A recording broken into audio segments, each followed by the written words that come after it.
ऐसे उंगली से आप ऐसे टच कर लोगे वो सिलेक्शन हो जाएगा वहां पे।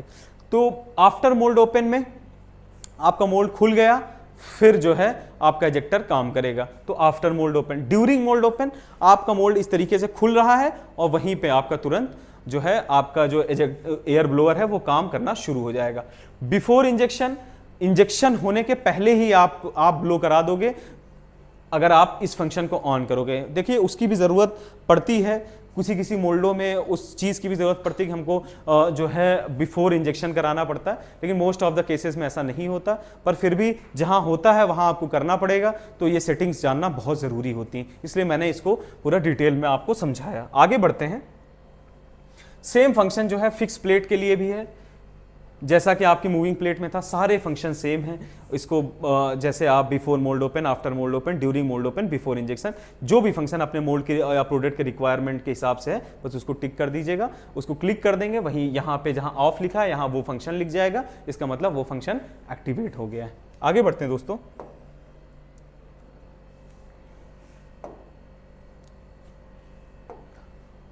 अब ब्लो के बाद, ब्लो का सेक्शन हमारा खत्म हुआ एयर ब्लो का, अब कोर आ गया। कोर जो है चार, देखिए 1 2 3 4 लिखा है, हम एक ही दो से समझ लेंगे क्या है कोर। सिंपल आप इस तरह बटन को क्लिक करेंगे, कोर के पेज पे आ जाएंगे। कोर दोस्तों क्या होता है, कोर जो है वो क्या काम करेगा, हाइड्रोलिक कोर कहते हैं इसको। क्या होता है दोस्तों कि मोल्ड पे कई बार हमें जैसे थ्रेड्स वगैरह देने होते हैं, आपका प्रोडक्ट बन रहा है जिसमें थ्रेड्स वगैरह है, जैसे बॉटल कैप हो गई कुछ होती हैं, या और भी जैसे आपका मडगार्ड वगैरह हो गया, ये आपका वाइजर हो गया गाड़ी का, वहाँ पे देखिए होल दिया जाता है, इस तरीके की चीज़ें हम देते हैं। तो वहाँ पे एक हाइड्रोलिक कोर को इनपुट किया जाता है, बाहर निकाला जाता है, उस पर्टिकुलर स्थान को वो पर्टिकुलर शेप देने के लिए हम कोर का इस्तेमाल करते हैं। आप दो फिगर्स यहाँ पे देख सकते हैं, इनमें जिनमें हमने कोर का इस्तेमाल किया है वो प्रोडक्ट आपको दिख रहे हैं। तो यहाँ पर्टिकुलरली आपको दिख जाएगा कि किस तरीके से जो है वो कोर का इस्तेमाल किया जाता है, मतलब कोर होता क्या है, आखिरकार काम क्या करता है। तो आप इन कॉम्प्लेक्स प्रोडक्टों को देख सकते हैं, यहाँ पे आपको दिख रहा है कि किस तरीके से इसमें थ्रेड बनाई गई है और यहाँ पे किस तरीके से इसमें होल दिया गया। तो ये डायरेक्ट मोल्ड पे पॉसिबल नहीं है, या आप कोर के द्वारा ही दे पाओगे। कोर एक इंपॉर्टेंट चीज़ होती है, क्योंकि इंपॉर्टेंट सेटिंग है, समझना भी जरूरी होता। जैसे कोर 1 है, मतलब एक कोर आपने लगाया, तो उस कोर पे आउट और इन का फंक्शन है। दोस्तों ध्यान देना, कोर आउट मतलब कोर वापस बाहर निकलना, कोर इन मतलब कोर अंदर जाना। आउट और इन यही फंक्शन होता है आपका, सिंपल सा कॉन्सेप्ट है। आउट मतलब होता है किसी चीज का बाहर जाना, इन मतलब किसी चीज का अंदर जाना। तो यहाँ पे दोस्तों अलग अलग सेटिंग्स दी गई हैं, काफी अच्छी अच्छी सेटिंग्स हैं, समझने की कोशिश करते हैं। सबसे पहले देखिए पीआर मतलब प्रेशर दिया गया बार में, आपका फ्लो परसेंट में दिया गया, स्पीड टाइम सेकंड में, मोल्ड पोजीशन एमएम में, काउंट कितने नंबर ऑफ काउंट्स आपको कोर कराना है वो यहाँ पे है, मोड किस मोड पे कराना है, अलग अलग मोड होते हैं इसके, उन मोड्स के बारे में भी हम जानेंगे। ओकेजन किस तरीके से आपको कराना है, फंक्शन क्या क्या फंक्शन है, फंक्शन मतलब इसको आप ऑफ है ऑन कर दोगे तभी ये सारी सेटिंग्स एक्टिवेट होंगी। ऑफ है मतलब आपका कोर और बंद है, अभी बिल्कुल नहीं चल रहा। जिस कोर को आपको चलना, जैसे एक ही कोर है तो यहाँ पे इन खाली आउट या इन कराने वाला है, तो उसको सिंपल से आप इस तरीके से करोगे, एक एक फंक्शन चालू कर सकते हो, दोनों चालू कर सकते हो, दो कोर लगे और चालू कर सकते हो। तो इस तरीके से होता। चलिए एक एक चीज को डिटेल में समझेंगे तो और बेहतर आप समझ पाओगे। थोड़ा आगे बढ़ते हैं और कुछ समझने की कोशिश करें। यहाँ पे ज्यादा कुछ नहीं, यहाँ पे सिंपल आप जैसे प्रेशर है तो आप अपने कोर के हिसाब से प्रेशर दे दोगे, फ्लो है स्पीड दे दोगे, टाइम है टाइम रख दोगे, मोल्ड पोजीशन है पोजीशन के हिसाब से आप रखोगे, पोजीशन के रिस्पेक्ट पे, काउंट है कितने नंबर ऑफ काउंट्स आपको कोर इन आउट कराना है वो यहां मेंशन करोगे। अब मोड और ओकेशन इंपॉर्टेंट फंक्शन है, इनको हम समझ लेते हैं नेक्स्ट स्लाइड पे आपने। अब मोड में देखिए क्या होता है, मोड में किस तरीके से हमको करना है। जैसे कि यहाँ पे देखिए अभी काउंट सिलेक्टेड था, तो यहाँ पे आप देखिए, यहाँ पे आपको काउंट मिल रहा था, मतलब कितने नंबर ऑफ टाइम्स आपको कराना है, काउंट होता रहेगा वो। यहाँ पे आप देख सकते हैं काउंटिंग आपकी चल रही। और यहाँ पे आप देखोगे तो तीन अलग अलग चीजें हैं, आपको काउंट बेसिस पे करना है कि स्विच बेसिस पे करना है कि टाइम बेसिस पे करना है। तो ये आप पे निर्भर करता है, आपके कोर पे निर्भर करता है, आपकी सेटिंग डालने के ऊपर निर्भर करता है कि आपका कोर कैसा है, मोल्ड कैसा है। तो उस हिसाब से आप यहाँ पे तीन सेटिंग्स जो दी गई हैं, चाहे आप काउंट पे चलाइए, चाहे स्विच मोड पे चलाइए और चाहे टाइम के रिस्पेक्ट पे आप कोर को इन और आउट कराते रहिए। ये आउट है तो यहाँ पे आउट होगा, यही फंक्शन यहाँ पे सेलेक्ट कर देंगे, इसी तरीके से आएगा। तो इन पे जिस हिसाब से आपको कराना है वो इन पे आप करा लीजिएगा। अब बात करते हैं ओकेजन की। ओकेजन इंपॉर्टेंट चीज होती है यहाँ पे। ओकेजन में दोस्तों क्या है, जैसे यहाँ पे 5 ओकेजन दिए गए हैं, 5 ओकेजन, यहाँ पे क्लिक करेंगे तो यहाँ पे भी आपको 5 ओकेजन सेम मिलेंगे। एक जो है आपका आउट का फंक्शन है, एक इन का फंक्शन। तो अब जैसे कोर को आउट करना है, सिंपल कोर को बाहर करना है अपने मोल्ड से, तो किस तरीके से करेंगे आप, मतलब कि अलग अलग चीजें दी गई यहाँ पे, जैसे आफ्टर एजेक्शन, ड्यूरिंग चार्ज, मतलब आफ्टर एजेक्शन मतलब एजेक्शन होने के बाद, ड्यूरिंग चार्ज चार्जिंग होने के दौरान, जब आपकी चार्जिंग चल रही उसी टाइम आप आउट करना चाहते हैं, आफ्टर मोल्ड ओपन होने के बाद, ड्यूरिंग मोल्ड ओपन होने के दौरान, मोल्ड खुल रहा है उसी टाइम आप इसको आउट कर सकते हैं, बिफोर मोल्ड ओपन होने के पहले निकल जाए आपका कोर। तो ये अलग अलग सेटिंग्स हैं दोस्तों। ये सारी सेटिंग्स जो हैं ये आप अपने, आपका जिस तरीके का मोल्ड होगा, जिस हिसाब का आपका प्रोडक्ट होगा, खासकर ये जो कोर है ये मोल्ड पे डिपेंड करता है, जिस तरीके का मोल्ड होगा तो वो चीज़ें आपको जब आप मोल्ड बनवाते हो वहाँ से आपको पता चल जाती हैं कि किस तरीके से आपको हाइड्रोलिक कोर इन और आउट कराना है। वहाँ से मालूम करके आप सिंपल यहाँ पे आके वो उस तरीके से सेटिंग आप दोस्तों कर सकते हैं। काफ़ी आसान चीज़ है। तो बढ़ते हैं आगे और जानते हैं कुछ और।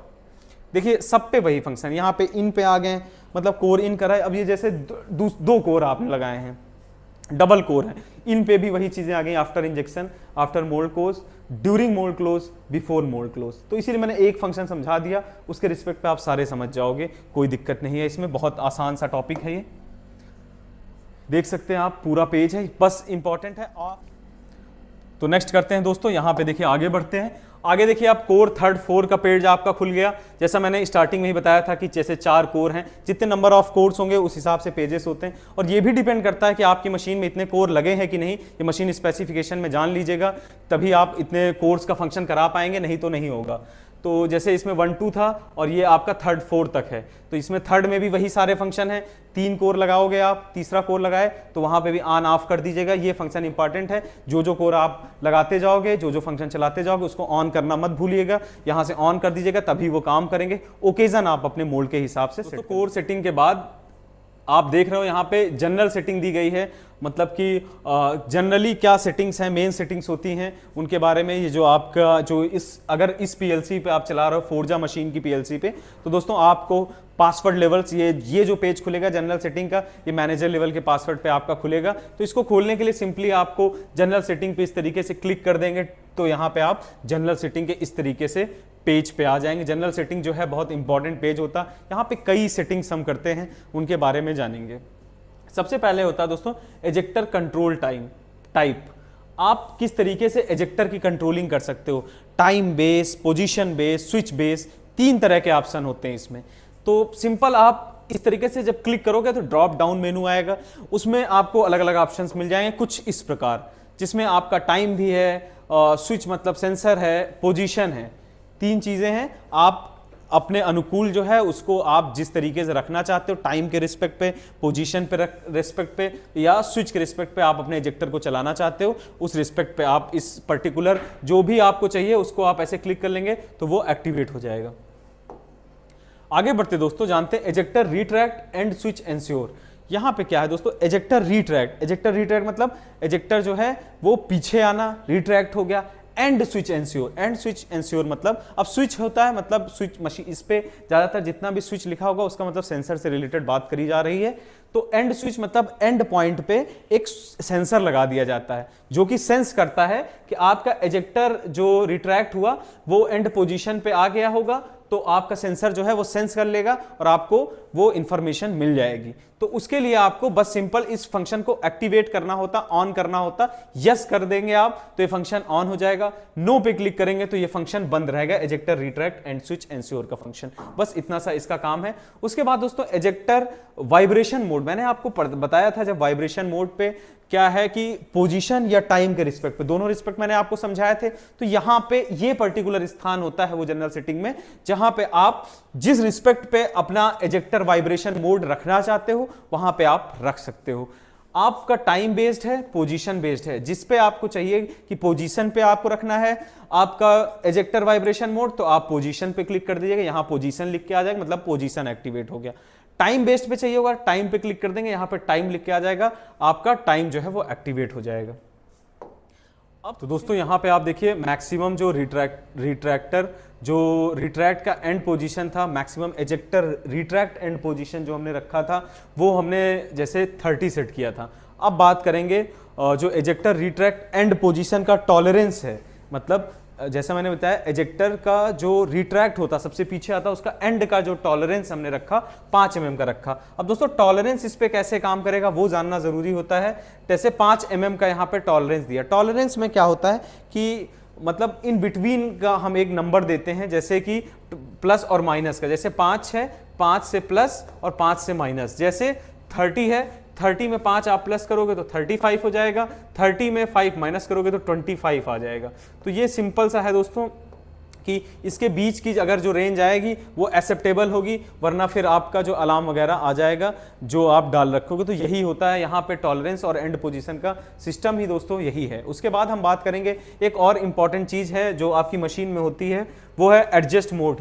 एडजस्ट मोड के बारे में मैंने हर पेज पे आपको बताया है, थोड़ा सा डिटेल में ही बताया है कि एडजस्ट मोड क्या होता है। तो उसी तरीके से इस पेज पे भी एडजस्ट मोड जो है वो फंक्शन करता है। जैसा मैंने पहले भी बताया एडजस्ट मोड को ही अलग अलग मशीन्स पे अलग अलग नाम होता है। मोस्टली जो है इसको सेटिंग मोड कहते हैं, सेट मोड इसका नाम होता है, सेटिंग मोड। सेटिंग करके आपकी बटन होगी, तो हमारी पीएलसी में थोड़ा और आसान बनाने के लिए हमने एडजस्ट मोड किया, मतलब कि हम यहाँ पे कुछ एडजस्टमेंट करने के लिए इस बटन का इस्तेमाल करते हैं। तो आपकी जो पीएलसी होगी वहां पे मोल्ड एडीजे करके बटन होगी। अगर आप फोर्जा की पीएलसी इस्तेमाल करो, ध्यान से सुनिए फिर से, मोल्ड एडीजे करके एक बटन होती है जो है वहां पे उसको आप प्रेस करोगे तो आप जो है यहाँ पे एजेक्टर एडवांस और एजेक्टर रिट्रैक्ट पे जो सेटिंग होगी वही सेटिंग उस पे एक्टिवेट होगी, वही सेटिंग काम करेगी। और जो अन्य सेटिंग आप दिए रहोगे मशीन पे वो मैटर नहीं करती। फिर आपकी ये पर्टिकुलर प्रेशर और ये पर्टिकुलर फ्लो जो आप एजेक्टर एडवांस और एजेक्टर रिट्रैक्ट में रखोगे वही जो है सेटिंग काम करेगी। थोड़ा सा स्लो स्पीड में रखा जाता है जब हम